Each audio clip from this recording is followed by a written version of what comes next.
Hello, everybody. Welcome back to Sports by GSMC Podcast Network. I am your host, Jeremy Lapidus. If you are just tuning in, we just went over a couple of quarterback battles that were decided or still need to be decided in the NFL, with the Broncos naming Bo Nix as their Week 1 starter and the conversation about the quarterback battle in Pittsburgh. In this segment here, we're going to step away from the world of football. We've been spending a lot of time in it recently. We're going to take a quick stroll over to the world of baseball. It has been a bit since we took a look at the standings.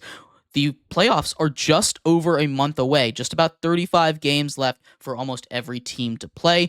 It's right around the corner. It's crazy how fast the baseball season came and ended on us. But we're going to take a look around all 6 divisions and the wild card here today and let you know where we stand as far as the playoffs go. But before we get into that, remember, if you would like to be an even bigger part of the show than you already are, all you need to do is go to GSMCPodcast.net. Leave a tip or donation with a message in it, or if you are on YouTube, you can use the Super Chat feature. If you do either of those two things, a message should pop up on the bottom of the screen for you, me, and everybody else around the world to see. If you do have a burning question about sports, anything at all that you would like to ask, go ahead and throw that in the comments. Throw it in the chat. I will get to it as soon as I possibly can. I appreciate everybody so much for sticking around, talking some sports with me here on a beautiful Wednesday afternoon.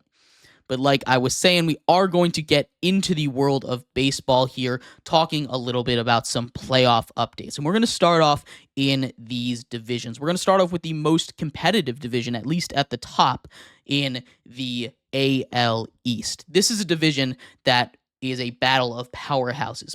Possibly the 2 best teams in the entirety of MLB are fighting. They've been going back and forth for almost 2 months now between the Yankees and the Orioles. Right now, if you look at the playoff percentage chances, both the Yankees and the Orioles have a 98% chance or higher to make the playoffs. They're basically locks. The question is, who here is going to pull this division out? If you look at it on paper, you might say, hey, this is the Yankees division. They have Juan Soto. They have Aaron Judge. This is a stacked Yankees lineup. But outside of those two, this is a Yankees team that has a lot of issues. The pitching has started to return to form. This is where the Yankees were struggling when they were going through that stretch of bad baseball, allowing the Orioles to come back and tie up this division. The Orioles have worries of their own. While they have a deeper lineup, 1 through 9 can all participate to potential offense and defense. The Orioles' pitching has been incredibly injured. They still have Corbin Burns. That is a plus. They still have a great 1-2 punch with him and Grayson Rodriguez, but they just had their 5th starter of the season go on the IL. Zach Eflin, who they traded for at the deadline, goes on the IL. They were in desperate need of starting pitching help. They went out and got a couple of pieces, probably overpaid for a couple things, but it's starting to hurt. They're starting to get hurt again, and this is going to be the question. Is the Yankees lineup outside of Judge and Soto going to be better than the weakened Orioles pitching staff? Because they say it all the time, you're only as strong as your weakest link, right? And the Orioles have very few holes. Outside of injuries, they would probably be far and away the best roster in baseball. But the Yankees have a lot of holes, but they have the 2 brightest shining stars in baseball, right? Potential MVP, probable MVP, definitely at least second place, Aaron Judge. And Juan Soto is looking to make $600 million this offseason. So this is going to be a crazy race to take a look at and keep up with.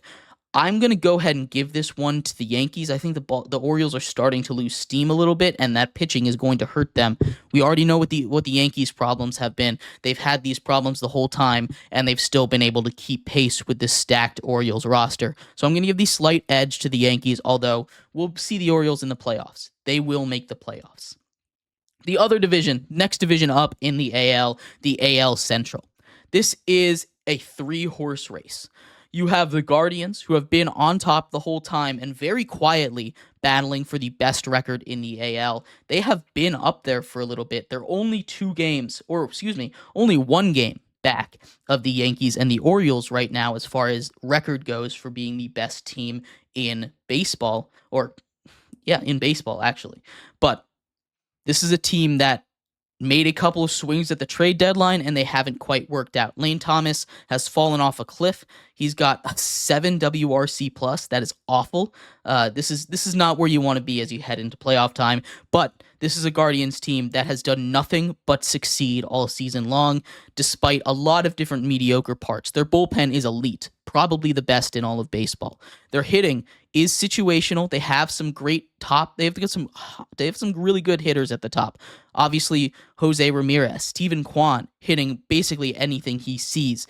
They have a couple guys that can continue to get hot. This is a team that can be very dangerous in the playoffs, but don't count the rest of their division out. Both the Twins and the Royals are just 3.5 games back of them. They both have over 70 wins. This is a 3-horse race, anybody's division. Right now, again, you look at playoff chances, the Guardians have a 95% chance, according to ESPN, to make the playoffs. The Twins have an 85%, and the Kansas City Royals have a 73% chance, right? So all of these teams have a pretty good shot of making the playoffs.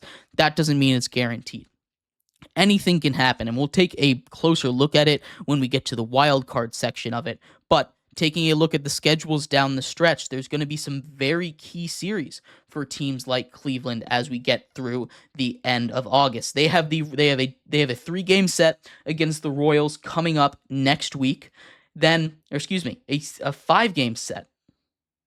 6 games back to back. 6 games against, I apologize, I was reading this wrong. A 4-game set against the Royals coming up in August. That could potentially be for the division. Then in September, they have another 3-game set against the Royals. And then also at the end of September, another 3-game set against the Twins. This is a team that, those three matchups are going to be huge. And those are things to keep an eye out for. This is a division that could very well come down to the wire, and it's something that is going to be very exciting to watch as we reach the end of the regular season. The other side of the AL here today, the AL West, and this has been a crazy division. You have the reigning World Series champions, Texas Rangers, all but eliminated from this point. They have a 0.3% chance to make the playoffs. The Seattle Mariners were running away with this division. They're now down 4.5 games to the Houston Astros, who started off the season abysmally. The Astros have completely turned it around. They look like a near lock to win the division, and it's all because Seattle cannot hit. Right now, Houston should win the division. Seattle is going to be fighting for an AL wildcard spot. And speaking of those wildcard spots, in the AL, it's not as crowded as it was in the NL, but it is definitely a tough race. You'll have the loser of the AL East taking on that top spot. Most likely. Right now, Baltimore has it by win percentage, although they are tied with the Yankees as far as record goes. So right now, Baltimore is that wild card 1, but that is going to continue to flip-flop as their games continue to be played. The Twins and the Royals have those next 2 wild card spots locked up, but right behind them, the Boston Red Sox. Don't count them out. They've been just lurking in the background this entire season. Right behind them, Tampa Bay and Seattle. Tampa Bay you can never count out. They're a team that you might think is dead, but they always find a way to rise from the ashes. This is just like Seattle. If they can get their bats going, Seattle can make a lot of noise because they might have the best starting pitching rotation in all of baseball right now. So we will see what's going on. That's the quick rundown on the AL. Taking a look at the NL, it's a little less jumbled up, a little less competitive in most of these divisions.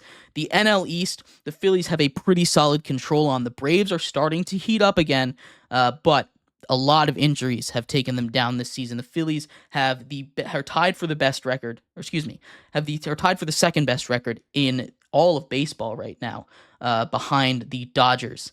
But they are continuing to be great. They were on a little bit of a slump right now, but they have a 99% chance to make the playoffs. They should win this division as long as nothing crazy goes down. Atlanta and the Mets are in second place in the NL East. They're more battling for wild card supremacy right now. Right now, the Mets are 2 games back of the Braves. It's going to be a tight wild card race for the 3rd wild card spot in the NL. In the NL Central, the Milwaukee Brewers are running away with this division. They have been the whole time. They've just continued to increase their lead. The St. Louis Cardinals were on them for a little bit, but they have been struggling really struggling recently, now only having a 2.1% chance to make the playoffs. They're 12-game back. The Cubs are in second place in that division, actually, and it looked like we might have a chance for a bunch of teams in this division to make the playoffs, but now it seems like it's just going to be the Brewers. The final division so far, as we wrap up the divisions part of it, the LA Dodgers, and they are basically locked to make the playoffs, right? Even if they make the wild card, they currently have the best record in all of baseball right now, 75 wins. They just got healthy. They got Mookie Betts back. That is a huge, huge help for them. But don't look now, but two teams in their division are right on their tail. Both the San Diego Padres and the Arizona Diamondbacks have been hot. They have been the two hottest teams in baseball since the All-Star break happened. They're just 3 and 4 games back of them. These two teams should make the playoffs as well. The San Diego Padres have a 95% chance to make it, and the Arizona Diamondbacks have an 88% chance to make it as far as wild card go. This is going to be a tight race. I don't even think the Dodgers are a lock to win their division the way that those two teams behind them are playing.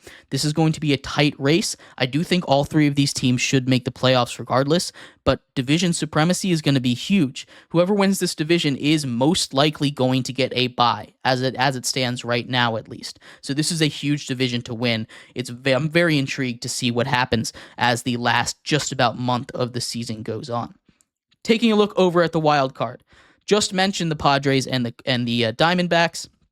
Those two teams are the top two wild cards. San Diego is up a game on Arizona. Arizona is up 3 games on that wild card 3 spot, which belongs to the Braves. Behind them, there are a couple teams that could still make a stab at it. The Mets have been flirting with that wild card 3 spot basically since June. They've been one of the hottest teams in baseball, but they're starting to cool down a little bit. They need to get their engines revved back up. They passed the Braves for a second, but that hasn't lasted long. The Mets are back behind them. They are just outside of that 3rd wild card spot. The Giants are hanging tough, 3.5 game back of the Braves for that final wild card spot.